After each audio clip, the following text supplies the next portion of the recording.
Greetings and welcome back to Room 303 in our Chats with Emily, as we are calling our readings through the poetry of Emily Dickinson. We are using the Thomas H. Johnson edition, and we turn now to poem 515, No Crowd That Has Occurred. Here we have another poem about resurrection. Now, Emily has argued already in a number of our poems that we've studied together that resurrection is an idea that is significantly important for her. Our assumptions are that you've been following our stuff at learnstrong.net down that left-hand side, Chats with Emily, our playlist. I'm hopeful that you've already worked through our set of introductory comments. I'm hopeful that you've worked through our preceding 514 poems. We just finished with 514, Her Smile Was Shaped. Here in this poem, once again, Emily meets her Dante. Now you'll remember, and we've given full studies of the Divine Commedia at learnstrong.net, you'll remember that Dante as a pilgrim goes through a journey of afterlife where he meets, of course, individuals in Inferno or Hell, and then of course Purgatory, and finally Paradiso. In that whole process, of course, Dante is playing a game of what is resurrection really all about? To resurrect, to bring back, and to bring back to life. Now, here, of course, Emily is dancing as well with her study of the King James Version of the Bible. John 11:25, Christ said, I am the resurrection and the life. 1 Corinthians 15:20, in that chapter on that famous chapter on resurrection. John 5:28-29, and then finally, of course, maybe one of her favorite passages in all of the Christian Bible was Revelation 20 and the idea of resurrection. Let's play the game now and notice these 8 uninflected verbs, that is to say, verbs without endings. Like if you were looking verbs up in a dictionary, you would find that. So for example, notice we'll have exhibit, we'll have assert. Pay attention to the ways in which these uninflected verbs, and the great scholar Miller has pointed this out, that the syntax, the grammar, makes it almost seem as if Emily is speaking about resurrection as happening right here, right now, not in some future kind of situation. She says it this way: no crowd that has occurred exhibit, I suppose, that general attendance that resurrection does. Circumference be full, the long restricted grave assert her vital privilege. The dust connect and live on atoms, features place. All multitudes that were efface in the comparison as suns dissolve a star. Solemnity prevail, its individual doom possess each separate consciousness, august, absorbed, numb. What duplicate exists, what parallel can be of the significance of this to universe and me? Now, this is a classic example of how Emily can make us think on a multiplicity of levels. Can I even say universe of levels? Notice, she'll say first right away, no crowd that has occurred, exhibit, and then the dash, I suppose. Now this construction of I suppose or I supposed, we saw already in 426, we'll see it again in 588, we'll see it in 760, we'll see it in 1007, we'll see it in 1381, and I'll pause here just to share 1381 with you, because I find it fascinating the way she begins this poem. I suppose the time will come, and in the coming when the bird will crowd the tree and the bee be booming, I suppose the time will come, hinder it a little, when the corn in silk will dress, and in chintz the apple, I believe the day will be, when the jay will giggle at his new white house, the earth that too halt a little. I love her use of this I suppose.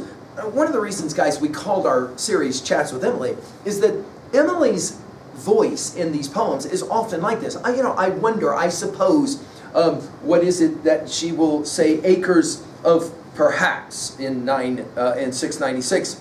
I suppose, maybe, she says, that general attendance that resurrection does. And again, I think Emily is dancing with her King James Bible as it relates to resurrection. Now, resurrection is an interesting word for us to run with, Emily. We saw it in poem 7, we saw it in 74, in 216, and 322, and 491. We'll see resurrection again mentioned in 608, in 876, in 984. We'll see it one last time in 1530, and I just want to pause for a moment and share that one with you. She says it this way: a pang is more conspicuous in spring in contrast with the things that sing, not birds entirely, but minds minute effulgences and winds, when what they sung for is undone. Who cares about a bluebird's tune? Why, resurrection had to wait till they had moved a stone. Emily is, I think, often struggling with the teaching of her upbringing that there will be this resurrection that will happen. And so she asks about what it will be like. No crowd will have occurred like that crowd. And again, of course, Dante comes to mind. Circumference be full, the long restricted grave, and then we're back to another one of these uninflected verbs.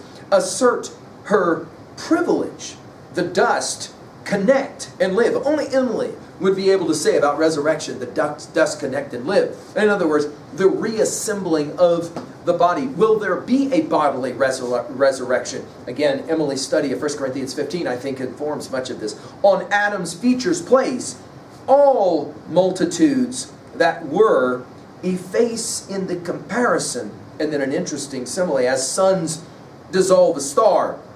In other words, of all the gatherings that has ever happened, certainly the resurrection will be the most amazing of all gatherings. Solemnity prevailed, back to another one of those uninflected verbs.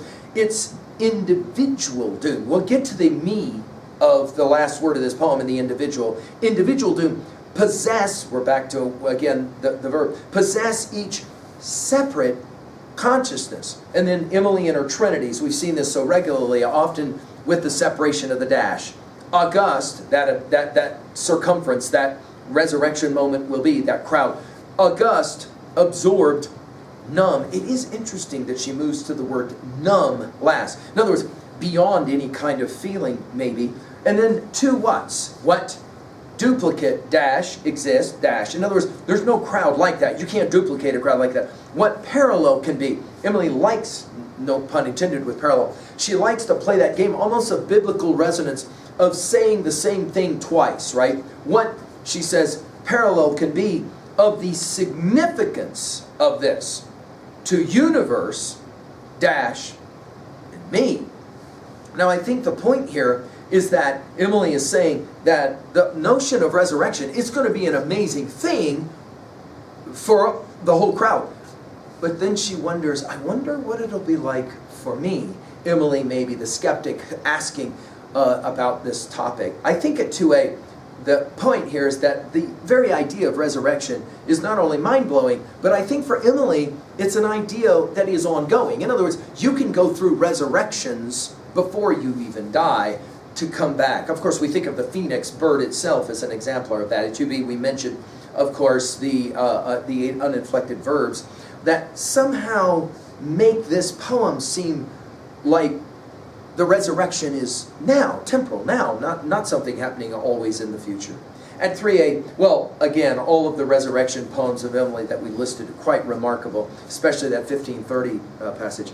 Finally, at 3b, how do you understand the idea of resurrection? How do you play the game of the renaissance of the phoenix itself? And I hope that Emily is challenging you to think about things like this. Thank you.